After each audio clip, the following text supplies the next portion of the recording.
Welcome to the Unraveling the Scriptures channel. Many are familiar with the story of Adam and Eve and their first two sons, Cain and Abel. However, few know the details about Cain's life, the firstborn. Have you ever wondered how his days ended? How did Cain, the first son of Adam and Eve, pass away? In this video, I'll discuss Cain's death according to the sacred scriptures, as well as explore various aspects of his life and journey, along with ancient contradictions. I hope you enjoy the video and kindly leave your likes, comments, and share with those who appreciate content like this. The mystery of Cain's death. How did he perish? Cain, an emblematic figure in the pages of the Bible, represents a complexity of emotions and actions echoing through the ages. His narrative, recounted in the Book of Genesis, transcends time and remains an enduring tale about human nature, its frailties, and its potentials.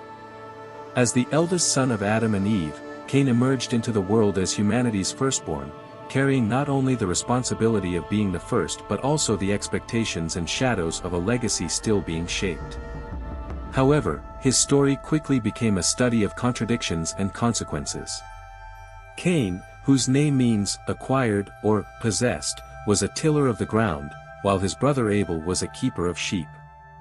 The biblical narrative depicts them bringing offerings to God, with Abel offering the best of his flock, while Cain brought forth fruits of the ground. God's preference for Abel ignited Cain's jealousy, triggering a series of events that would culminate in one of the earliest recorded acts of violence in human history. Cain's wrath, fueled by a sense of injustice and rejection, led him to commit the terrible act of fratricide, taking his own brother's life.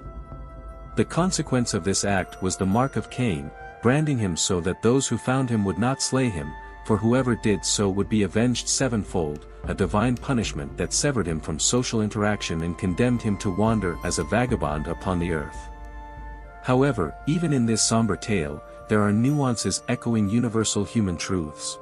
Cain's story is a reflection on the nature of envy, anger, and the quest for acceptance. It is a reminder of how our deepest, darkest emotions can lead us to irreversible actions if left unaddressed and unchecked. Simultaneously, Cain's story does not end with his downfall.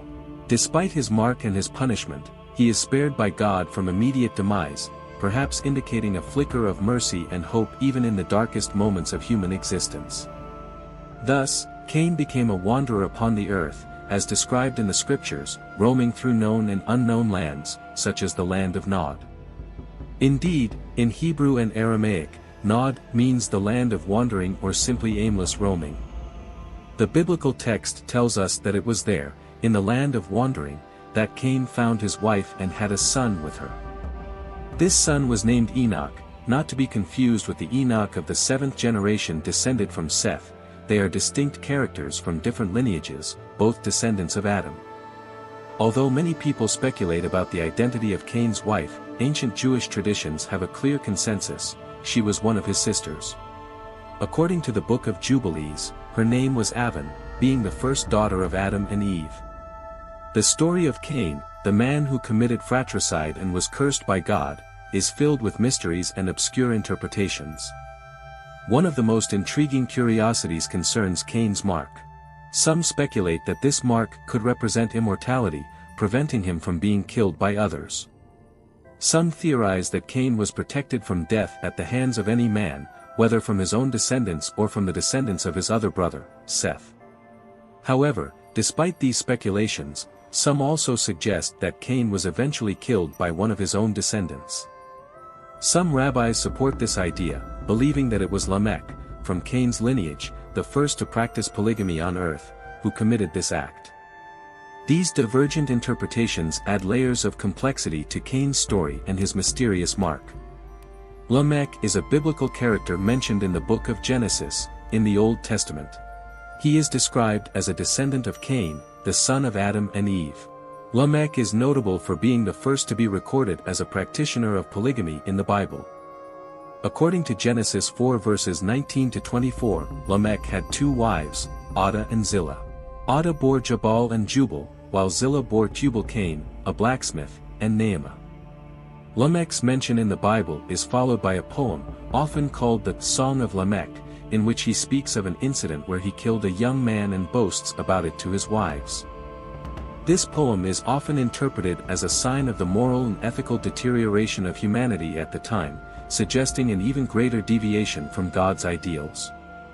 Lamech's polygamy is just one of the many features the biblical narrative uses to illustrate this decline.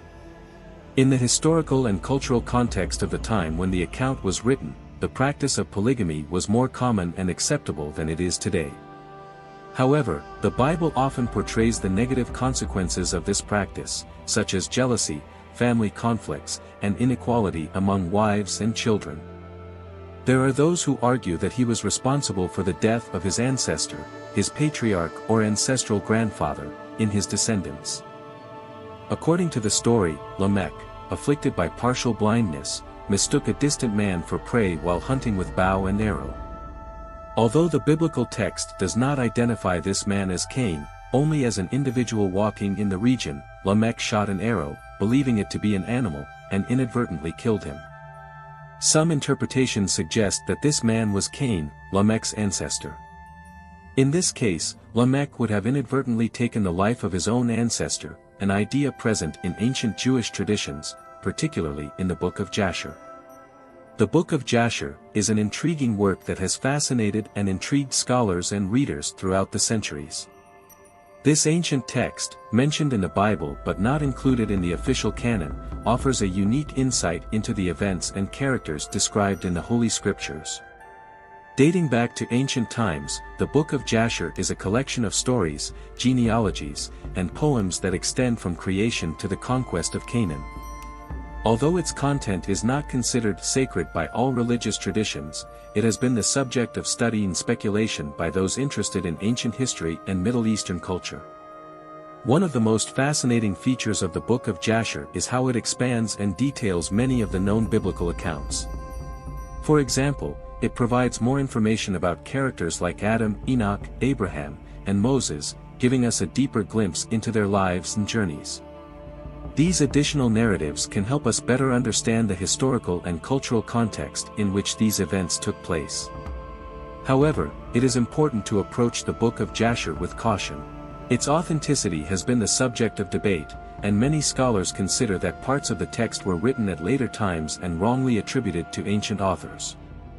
Furthermore, its absence from the biblical canon raises questions about its spiritual authority and historical reliability. Despite these controversies, the Book of Jasher continues to exert a powerful fascination on those seeking to understand the mysteries of the past.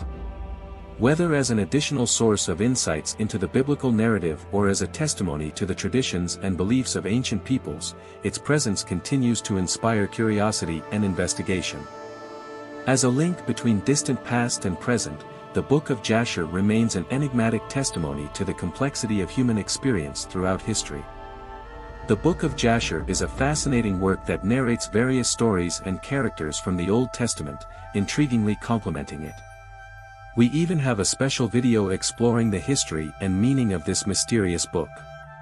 The biblical text continues to report how Lamech expressed his perspective on vengeance related to Cain, mentioning the possibility of Cain being avenged 7 times, while he, Lamech, would be willing to extend this measure to 70 times 7.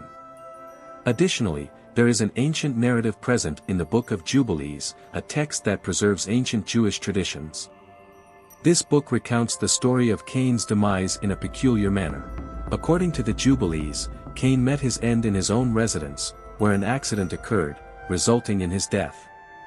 According to this narrative, the roof of his house collapsed upon him, causing his death. Some argue that this is the true explanation for Cain's death, as it is unlikely that someone deliberately murdered him. Instead, his death was considered an accident, not resulting from intentional human action. Another puzzle that intrigues people in the narrative of Cain's life and death is the mystery surrounding the sacrifices he and his brother Abel offered to God, and which one God preferred. It is said that Cain, being a farmer, offered to God the less desirable fruits of his harvest, keeping the best for himself. Meanwhile, Abel, a shepherd, offered the best of his flock to God. God showed more favor to Abel's sacrifice, leaving Cain frustrated and leading him to commit the terrible act of murdering his own brother. This is a tale that continues to intrigue, despite the various traditions surrounding Cain's death. Which version do you find more convincing, that of Jubilees or that of the Book of Jasher? Leave your comments and opinions. May God bless you and see you soon.